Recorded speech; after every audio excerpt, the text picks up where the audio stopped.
Merci de m'avoir invité à ce débat. Je tiens à dire que je regrette l'absence du président Akila, qui a préféré se faire représenter plutôt que de se confronter au débat démocratique. Bien. Je pense pouvoir transmettre fidèlement sa pensée et son projet. Rassurez-vous qu'il nous regarde ce soir. Depuis la chute sur la France. Tu ne peux pas dire cela. Pourquoi? C'est drôle. Tu vas me passer pour un petit con arrogant. C'est vrai que ce ne sera pas la première fois, mais commence doucement. Tu auras le reste du débat à faire le malin. Au fait, ils n'ont toujours pas annoncé qui sera face à nous demain. Pas encore. Pas encore. Mais je serai au courant dès que cela est décidé. Je pense bien que ce sera le ministre de la Défense. C'est sa personne. Au lieu de multiplier les pains, on multiplie les ministères. Par exemple, on en a un pour l'agriculture et un pour l'élevage. Un pour l'environnement et un pour la faune et la flore. On a aussi un ministre de l'enseignement supérieur, un ministre de l'enseignement secondaire et un ministre de l'enseignement primaire. Résultat, tout le monde se marche sur les pieds et ça coûte de l'argent. À ce rythme-là, on aura bientôt un ministère de l'eau chaude et un ministère de l'eau froide et un ministre de la crèche. Il ne faut surtout pas oublier que j'ai face à moi un individu qui a marqué criard d'expérience. Ce monsieur n'a jamais rien dirigé dans sa vie.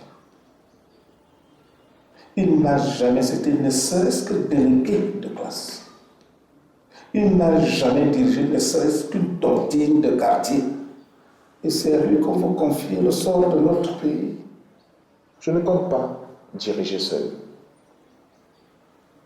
Je sais que ça va vous paraître très étrange, mais je compte avoir de vrais ministres, avec de vrais ministères qui auront de vrais objectifs. Monsieur Rémi Zogo, aspirant président, je ne peux pas vous laisser dire que rien n'a été fait dans ce pays.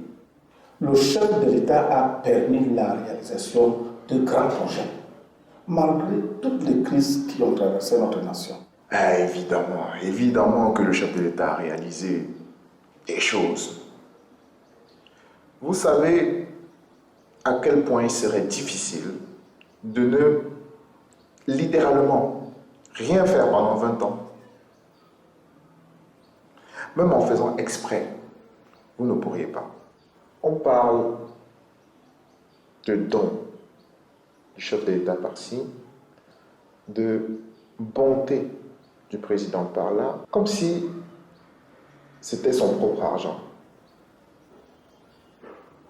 C'est à se demander s'il est locataire du palais présidentiel au service de la nation ou si le pays lui appartient et nous sommes ses locataires.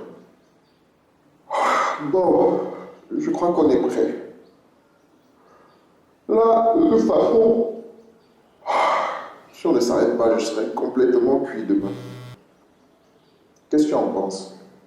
Alban, on est bien, non?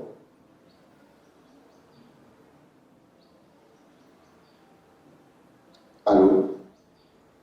Qu'est-ce qui se passe? Rémi, demain à 20h, tu vas débattre avec le président. Quoi? Il va participer personnellement au débat. Et c'est bon pour nous ou pas? Rémi, il a peur. Le président Akila a peur. Et il ne veut pas tomber par la faute de quelqu'un d'autre. Je pense que c'est bon pour nous. Et c'est même très très bon pour nous. On le tient. Et c'est maintenant qu'il faut l'achever.